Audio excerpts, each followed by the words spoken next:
I'm on 560 westbound, just past, I believe, the Buffalo exit, and I think there's a body on the side of the road. To die of a death of that, a gruesome death, it was just gut-wrenching to see that. It's something that'll stick with me the rest of my life. The violence was so extreme that when the police discovered her, it seemed as though her body had been drained of all its blood. The victim was identified as a 21-year-old university student, Latrese Curtis. When law enforcement first arrived, her body was located just over an embankment, just sort of at the top of an embankment. She had been stabbed so many times. All of the blood had been drained, and she was so pallid and pale that it was very clear that there were gaping holes of her skin that had been sliced open. This was absolutely a targeted murder because of the number of stab wounds that were on her body. It wasn't just, I want her dead, I want her beyond dead. But the pressing questions were, who could be desperate enough to commit such a gruesome act in the middle of the highway? And why? Nestled in the southeastern region of the United States, North Carolina is a state rich in diverse landscapes and cultural offerings. Residents revel in the state's diverse geography, with sandy beaches along the Atlantic coast and the majestic peaks of the Appalachian Mountains. Despite its overall appeal, North Carolina unfortunately contends with a higher crime rate, and today we delve into one of its most disturbing cases. Latrese Curtis was born as Latrese Matral Jones to Sherman and Cynthia Jones on May 28, 1986, in Raleigh, North Carolina. She shared a loving home with her older brothers, Justin and Marlon. She was affectionately known as Treese. During her upbringing, Latrese was a constant companion to her father, to such an extent that her father often referred to her as his little boy in a dress because she engaged in activities typically associated with fathers and sons. Perhaps it was influenced by growing up in a home with older brothers. We did a lot of fishing. I even took her hunting one time. I taught her everything that I knew about basketball. I taught her to dribble. I taught her to shoot. I taught her the layups. She was a daddy's girl all the way. No doubt about it. Remaining the same throughout her time in junior high, things took a turn for Latrese in high school. She was now blossoming into a full-fledged woman and began engaging in all the typical activities of a teenager. I think that she got her nails painted and got her hair done, and that was the end of basketball. Gifted with good looks and an infectious smile, Latrese had no trouble making friends. She was one of the most popular girls in high school. She was loved by everybody around her and lived life to the fullest. Friends described her as someone who always had a smile on her face and knew how to make others laugh. So naturally, admirers flocked to her. But she mostly stayed out of trouble, mainly because her dad, Sherman, was a juvenile corrections officer. He was happy seeing that, despite all the attention, Latrese always put her education first. Her hard work paid off when she was accepted into Bennett College in Raleigh, North Carolina, which she attended from 2004 to 2005. From there, she transferred to Wake Tech Community College in Greensboro, North Carolina. After spending some time there, Latrese was thrilled to enroll at North Carolina Central University, pursuing a major in accounting. Despite all her successes, Latrese remained humble and supportive. Friends fondly recalled that she was always there for them in tough times, offering honest opinions whenever they sought her advice. She was always with a smile on her face, and she was always encouraging to everyone, even if we come to her with our problems.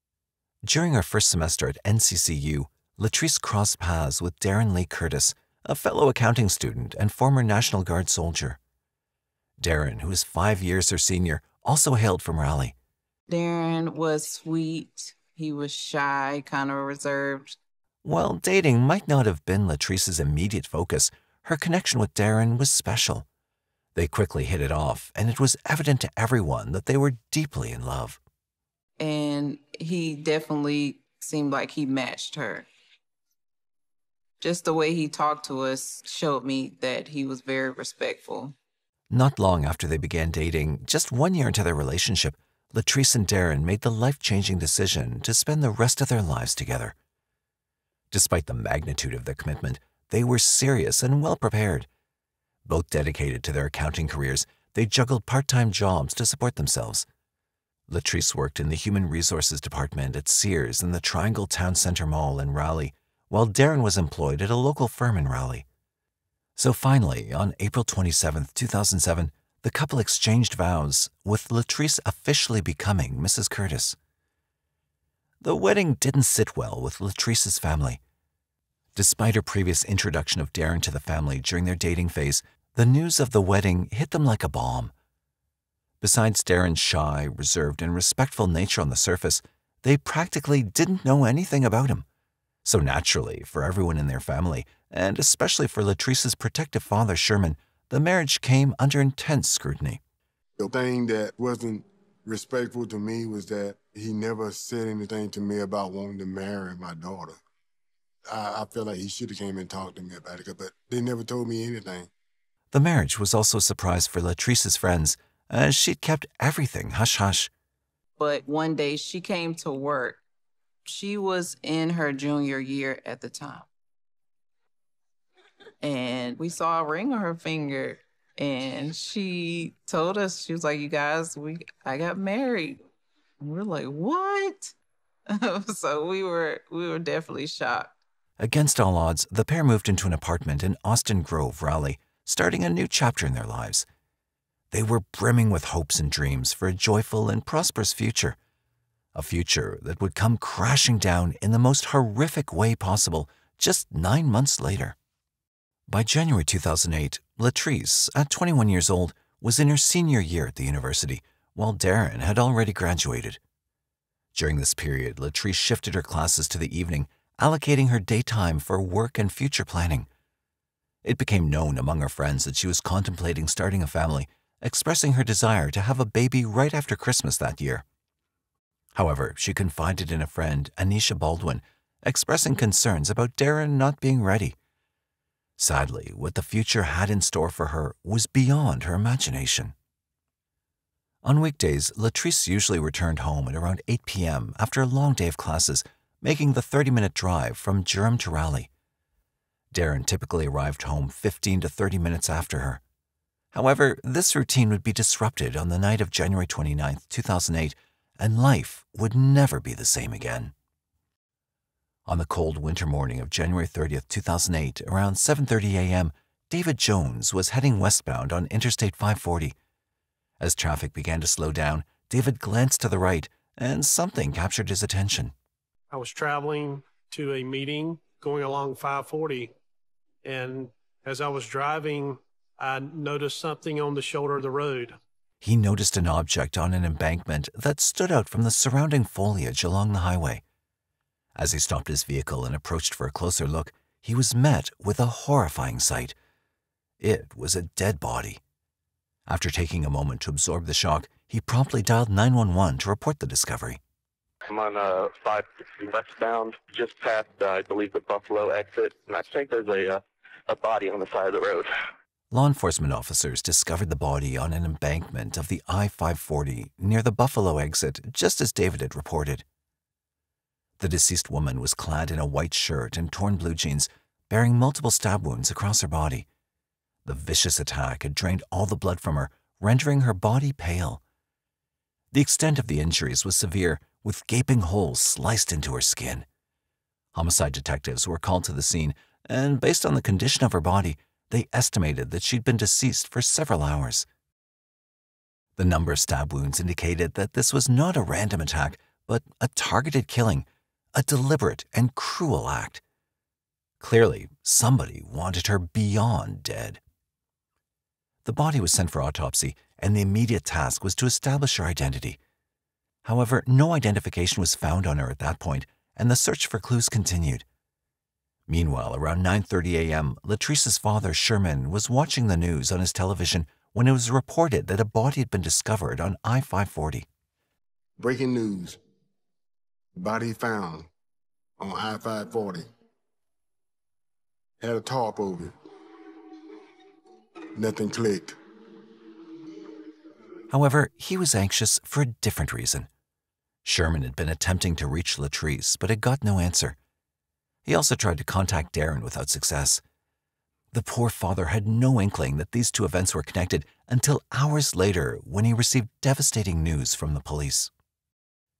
Back at the crime scene, authorities discovered a phone several hundred feet east of the victim's body along the I-540 westbound.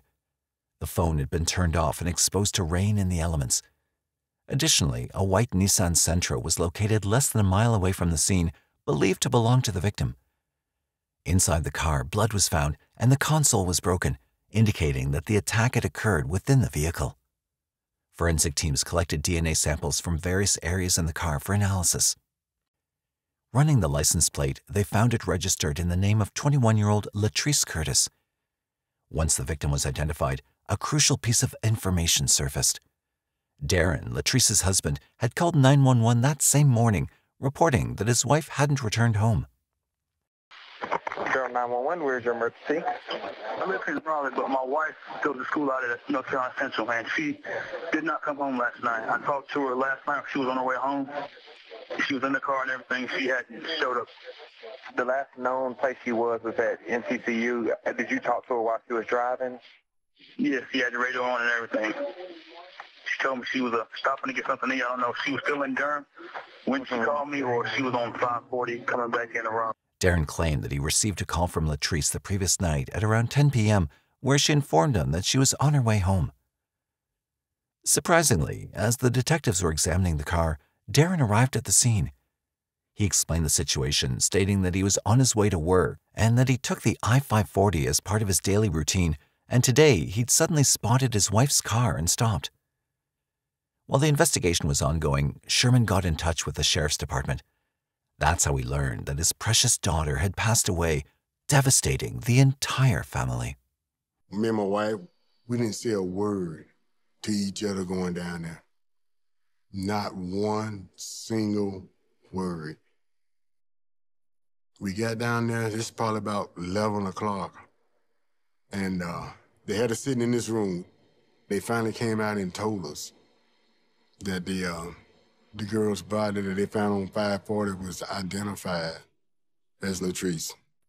Around 11 a.m., Darren Curtis was also brought in for questioning. During the interview with the detectives, Darren claimed that after receiving the last call from Latrese, he fell asleep and woke up the next morning between 6 to 7 a.m. Realizing that Latrese still hadn't made it back home, he then called the police. As the spouse of the victim, Darren was automatically considered a suspect. On top of this, his story of simply falling asleep during the night and not making an effort to find his wife sounded peculiar to the detectives. It was also suspicious that he was heading to work without any word from his wife, but conveniently spotted Latrese's car. Additionally, he lacked an alibi to confirm that he was at home all night. Latrese's family was also disappointed that Darren didn't go out looking for her.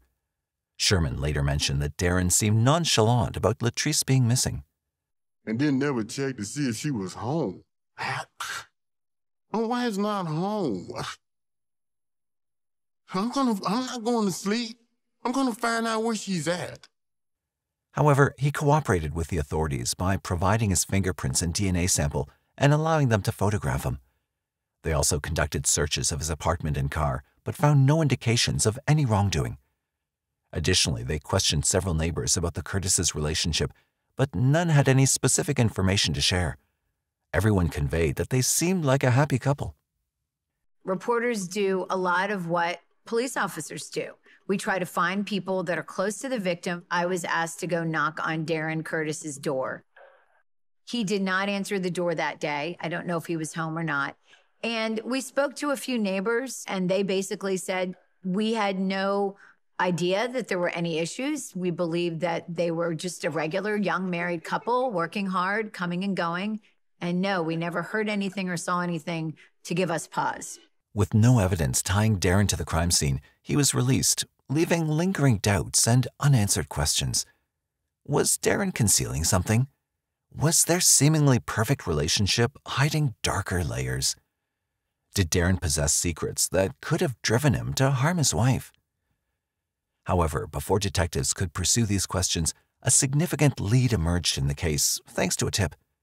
From this point, the investigation took a dark turn, unveiling a tale of lies, secrets, and a deadly love triangle. At 1:30 a.m. on the night of the murder, Highway Patrol Trooper Isaac Cooper noticed a Chrysler Pacifica near the crime scene on the I-540. The hazard lights were on, the driver's side window was partially down, and despite intermittent rain, the door was unlocked with the keys in the ignition, but there was no one in sight. It was parked on the opposite side of the I-540 from where Latrese's body was discovered. When the license plate was checked, it was linked to a 43-year-old man named Robert Lee Adams Reeves, a former pastor at Cedar of Lebanon Baptist Church in Brooklyn, New York.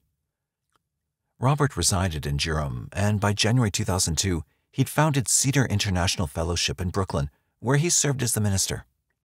Referred to as the Bishop, a nickname he gave himself, Robert was widely recognized in his community.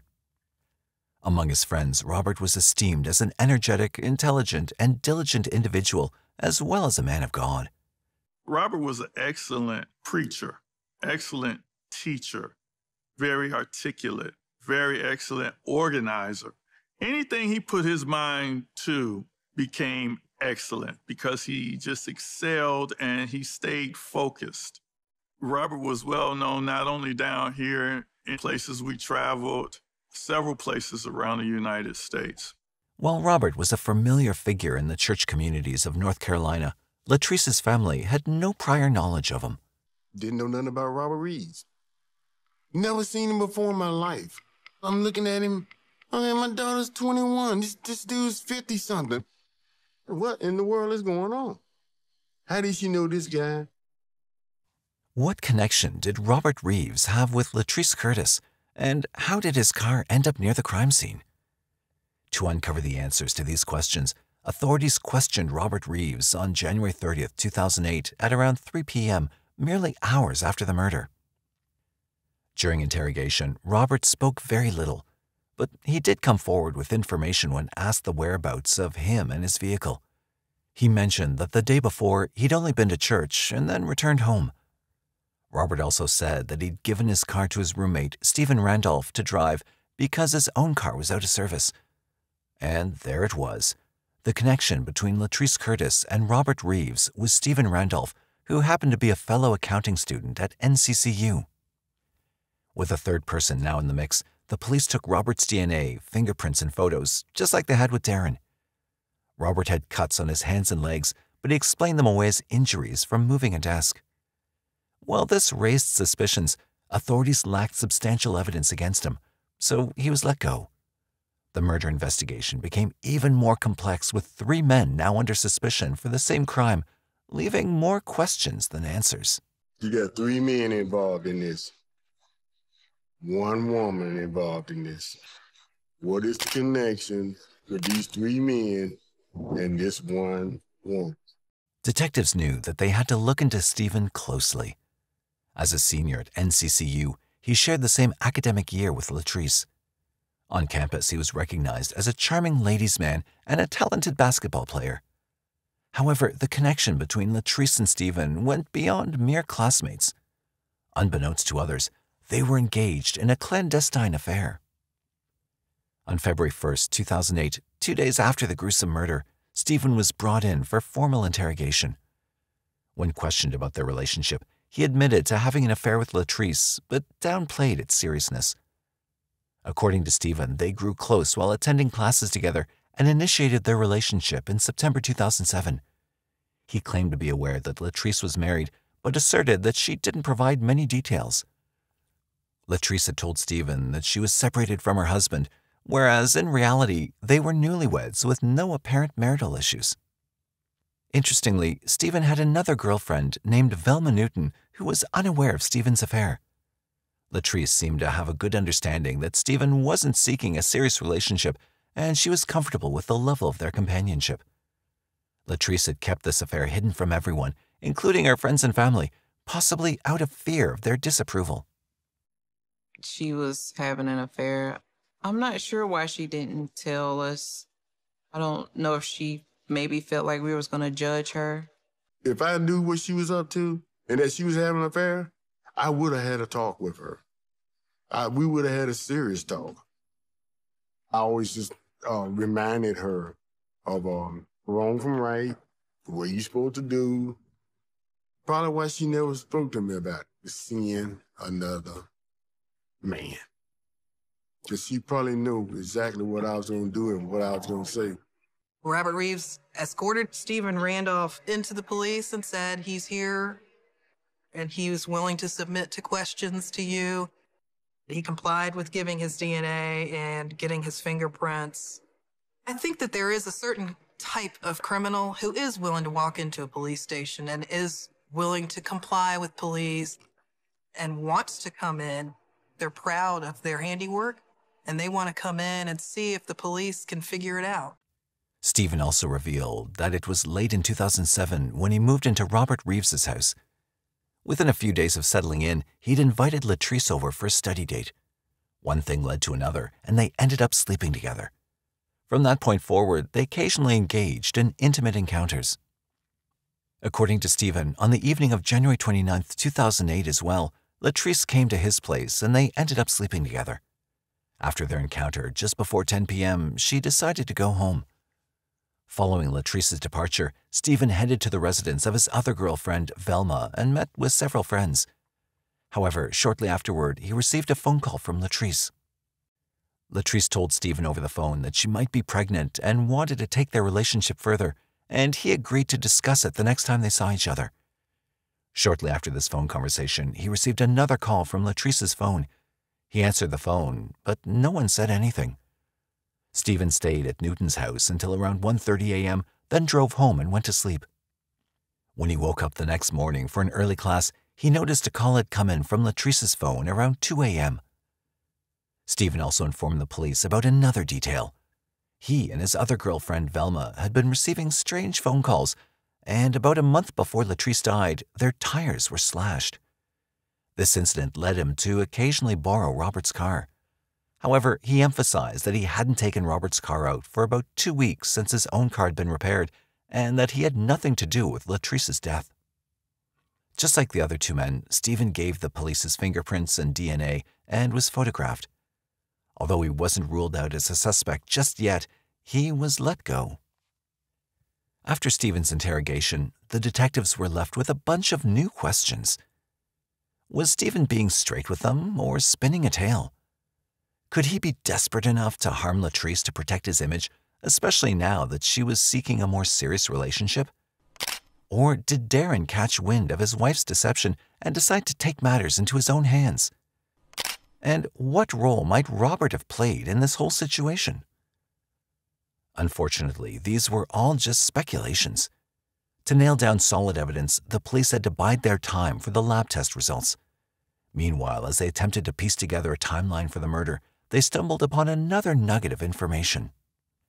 Kimberly Parker, one of Latrese's closest friends, also got an odd call from Latrese's cell phone at 2 a.m. on January 30, 2008. She picked up the call and was met with the eerie sounds of wind, footsteps on gravel, and passing cars. I was in my bed and my phone was ringing. Latrese usually doesn't call late at night. That was kind of strange to me. So I picked up the phone. I heard a lot of movement.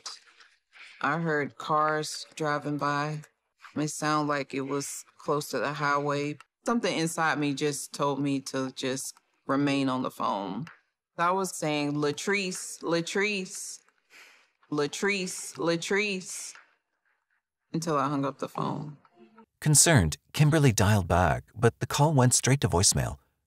Little did she anticipate the kind of news that awaited her the next time she heard Latrese's name. I got off work and I went in my mother's room. And my mother, she was like, Kimberly, that body they found, that was Latrese. And all I could say was no. No, because she called me last night. I was just like, no, I don't think it's her. And she kept saying, yes, it is. And that's when I broke down.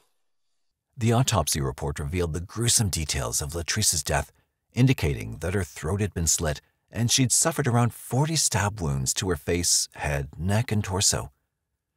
Additionally, she'd sustained a blunt force injury to her head, specifically behind her right ear. The disturbing nature of the injuries was heightened by the fact that they'd penetrated her carotid artery, jugular vein, and even severed her vocal cords. One of the wounds extended from one side of her neck to the other, suggesting an attempt to decapitate her. The reports also noted signs of a violent struggle with damage to Latrese's fingernails. The estimated time of death was between 1 and 2 a.m., implying that when Stephen received his final call from Latrese, followed by her call to Kimberly, she was likely already deceased. But why would the killer use Latrese's phone to contact her loved ones? Was it driven by sadistic pleasure, or was it an attempt to mislead the investigation? Regardless of the answers to these questions, the police didn't have to wait too long to apprehend the perpetrator. On February 2, 2008, Sherman received a phone call informing him that an arrest had been made in his daughter's case. About 2 o'clock in the morning, sheriff called me. Told me, we have the man that killed your daughter in jail. We jumped up, we hugged, we laughed, we cried. We were so happy. And I only had one question.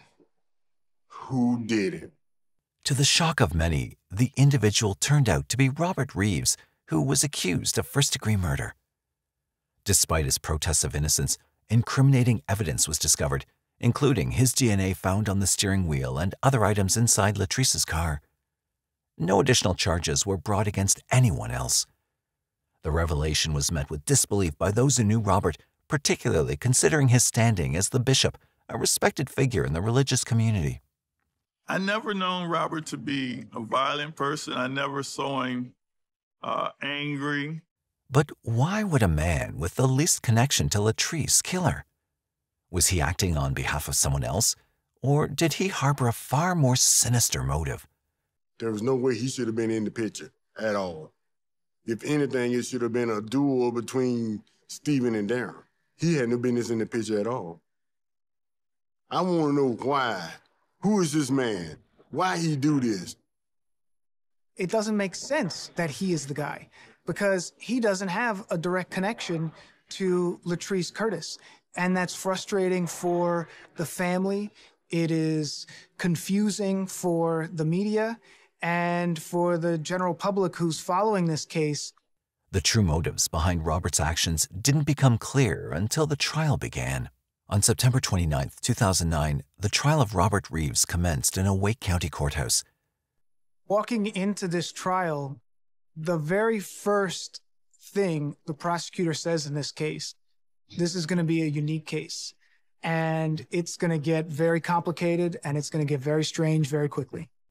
The proceedings brought forth a wealth of information, with particular emphasis on the testimony of Stephen Randolph, which exposed the dual life led by Robert Reeves. Stephen Randolph first met Robert Reeves in the spring of 2007, while Stephen was working part-time at a car wash and was struggling financially. Curious, Robert asked Stephen what he did for a living, to which Stephen answered that he was trying to find a secure job. Robert, identifying himself as a clinical research associate, offered to assist Stephen in securing employment. Following this, the two met multiple times at South Point Mall, where Robert floated the idea of Stephen living at his house. Stephen didn't have a stable living situation, so he accepted the offer, agreeing to pay $300 per month. Willie Mae Thorpe, Robert's sister, also lived in the house with Robert and had a separate bedroom upstairs, so Stephen moved into the basement. For a short while, Stephen thought his issues were sorted out, but it didn't last. Initially, he thought that Robert was just being helpful, but he soon realized that there was another side to him. In December 2007, Robert expressed his disapproval of Stephen bringing girls home. Before Stephen could deal with this problem, the situation took a more serious turn. To Stephen's horror, Robert made inappropriate advances towards him, even going so far as to offer him free rent in exchange for agreeing to his terms. Robert asked if Stephen was interested in being involved in an escort service, claiming it would help him financially. Although Stephen considered it, he ultimately told Robert no. Despite this, Robert continued to make advances towards Stephen, who consistently turned him down. Though Stephen was disgusted by Robert's behavior, he was still living in Robert's house, as he was still struggling to achieve financial stability.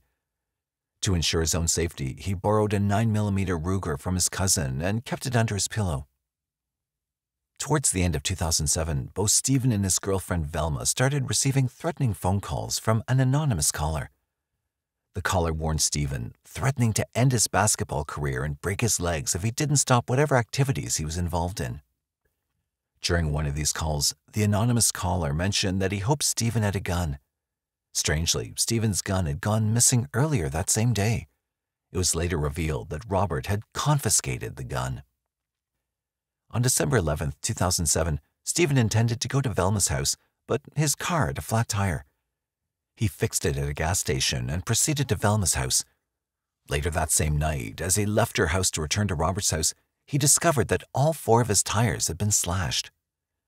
The next day, Robert, being helpful, let Stephen drive his car to school until he could get the money to repair his car. Over the Christmas break in 2007, Stephen visited his home in Baltimore. Meanwhile, Velma got a strange call where the caller confessed to slashing Velma's tires and said sorry. Soon after, Newton found out her tires were indeed slashed. All these incidents only implicated one man, Robert Reeves. During the investigation, the police found that Robert had 3 phones, a house phone, a cell phone, and a cell phone he called his fun phone, or the one he used for play. This specific phone number matched the calls that Stephen and his girlfriend received. The phone's location also aligned with where the tires had been slashed.